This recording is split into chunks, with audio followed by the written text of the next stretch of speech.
রহস্যময় আকাশ জুড়ে গা ছমছম ছায়া,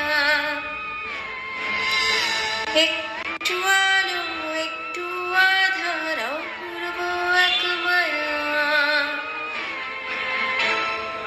হাত ছানিয়ে দেয় বলল তবে এসো এসো।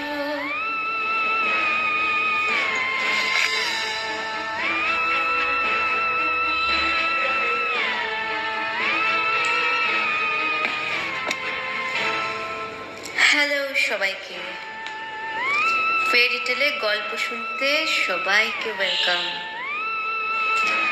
আজ একটা সত্য ঘটনার উপর ভিত্তি করে গল্প বলবো। খুবই রহস্যময় একটা গল্প, একটা ভৌতিক গল্পই বলা যায়। আমার এক আন্টি ঢাকা ইউনিভার্সিটিতে পড়তেন। তিনি তখন রোকেয়া হলে থাকতেন। রোকেয়া হলে যখন তিনি প্রথম যান তখন তার প্রায় মন খারাপ হতো বাড়ির জন্য। তখন উনি ছাদে গিয়ে একা একা আকাশ দেখতেন। একদিন হঠাৎ উনি লক্ষ্য করলেন ছাদের রেলিং ঘেঁষে শাড়ি পরে এক মেয়ে আকাশের দিকে তাকিয়ে মন খারাপ করে দাঁড়িয়ে আছে। আন্টির মনে হলো মেয়েটির চোখ থেকে মনে হয় জল গড়িয়ে পড়ছে। আন্টি ভাবলো তারই মতো বাড়ির জন্য মন খারাপ করা কেউ। আন্টি কাছে গিয়ে দাঁড়াতেই মেয়েটি ওর দিকে ফিরে তাকিয়ে মিষ্টি হেসে বলল, কি বাড়ির জন্য মন কেমন করছে? আন্টি বলল, হ্যাঁ। মেয়েটি আন্টি কোন ডিপার্টমেন্টে পড়ে জানতে চাইলো, নাম জানতে চাইলো, আবার নিজে কোন ডিপার্টমেন্টে পড়ে এবং কত নাম্বার রুমে থাকে সেগুলোও বলল। এরপর প্রায় আন্টির সঙ্গে রাতের বেলা ওর সঙ্গে গল্প হতো। আন্টি কখনো ব্যাপারটা আগে সচেতনভাবে লক্ষ্য করেনি যে দিনের বেলা কখনোই ওই মেয়েটিকে খুঁজে পাওয়া যায় না। মেয়েটি আন্টির সিনিয়র ব্যাচের, সে তেমনই বলেছে। তো যাই হোক, ভার্সিটিতে পড়তে পড়তে এক সময় আন্টির একটি ছেলের সঙ্গে ভালোবাসা হয়ে যায়।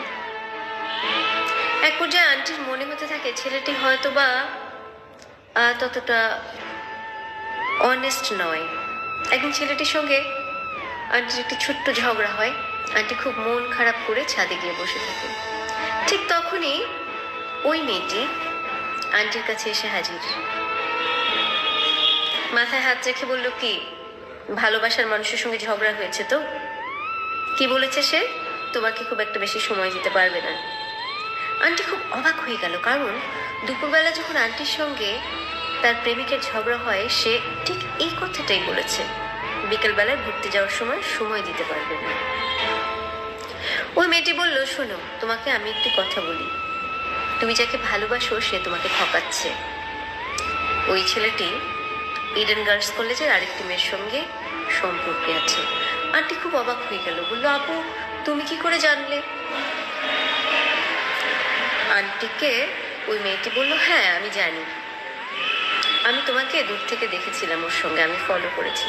আন্টি কথাটা বিশ্বাস করলো এবং তারপর নাকি বেশ কিছুদিন পরে ওই ছেলেটি যে সত্যি আন্টিকে চিট করছে এবং ওই ছেলেটির মনে যে আসলে আন্টির কোনো বড় রকমের ক্ষতি করে চিট করে চলে যাওয়ার ইচ্ছে ছিল তা প্রমাণ করে দিল আন্টির সেই রোকেয়া হলের আপুটি।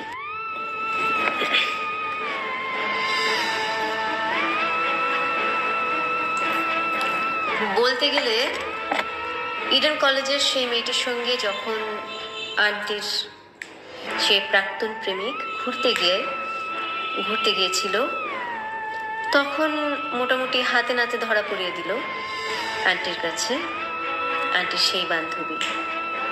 এই পুরো ঘটনার পর আন্টির খুব মন খারাপ। ছাদে বসে আন্টি কান্নাকাটি করছে আর সেই বান্ধবী বলছে, দেখো তুমি আর এভাবে হুটহাট কাউকে বিশ্বাস করো না। ভাগ্যিস আমি ছিলাম, সবকিছু জানতে পেরে তোমাকে জানিয়ে দিলাম, তা না হলে তোমার কত বড় সর্বনাশ হতে পারত। তো আন্টি বলল, হ্যাঁ আপু তা তো হতেই পারতো,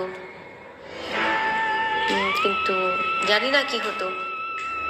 তখন আন্টিকে সে মেয়েটি বলল, কি জানি হয়তো বা তোমার অবস্থা আমার মতো হতে পারতো। আন্টি তখন বলল, আপনার কি হয়েছিল আপু?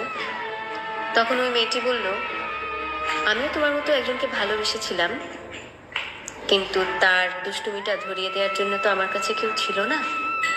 আমি অনেক বড় করে ধোঁকা দিয়ে খেয়ে যাই। আমি আমার ফ্যামিলিতে যখন ওর কথা বলি, তখন হঠাৎ জানতে পারি ও অন্য একটা মেয়ের সঙ্গে সম্পর্কে আছে। সেই মেয়েটি আমাকে নিজে থেকে এসে বলে, আর তখন রাগে দুঃখে আমি মরেই যাই। আন্টি ভেবেছিল রাগে দুঃখে মরেই যাই কথাটার অন্য কোনো অর্থ। আন্টির মন খারাপ ছিল, আন্টি চলে আসে। আন্টিকে যা আসার সময় মেয়েটি পিছন থেকে বলল, শোনো, তোমার একটা উপকার করতে আমি সবসময় চেয়েছি, তাই উপকারটা করে দিলাম। জানি না কখন আবার দেখা হবে। তুমি কিন্তু ভালো থেকো, আর হুটহাট কাউকে বিশ্বাস করো না। যাচ্ছি। এই বলে যে গেল, এরপর তাকে আর কখনোই আন্টি খুঁজে পায়নি। রোকেয়া হলে কোথাও খুঁজতে না পেরে আন্টি তার ডিপার্টমেন্টে গেল, হলের রুমে গেল, অনেক খোঁজাখুঁজি করলো। এক পর্যায়ে জানতে পারলো 1963 সনের দিকে ওই রুমে এবং ওই ডিপার্টমেন্টে এই সেম নামের একটি মেয়ে ছিল, যে তার প্রেমিকের কাছ থেকে ধোঁকা খেয়ে মন খারাপ করে সুইসাইড করে মারা যায়। এছাড়া বর্তমানে ওই রকম কোনো নামে ওই নামের কেউ ওখানে থাকে না।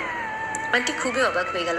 আন্টি ওই মেয়ের শাড়ি পরা, চেহারা, সব কিছু যখন বর্ণনা করলো, সবাই যারা তাকে দেখেছে আগের কর্মচারী বলল, হ্যাঁ হ্যাঁ উনি তো তেমনই। আমার আন্টির কথা বলে রাখি, তিনি কিন্তু 70-এর দশকে ঢাকা ইউনিভার্সিটিতে পড়তেন। তখনকার ঘটনা আর কি এটা, তো অনেক আগের ঘটনা। গল্পটা তিনি আমাকে শুনিয়েছেন। আমি এটাকে গল্প বলছি, কিন্তু আসলে এটা একটা সত্য ঘটনার উপরে নির্ভর করে।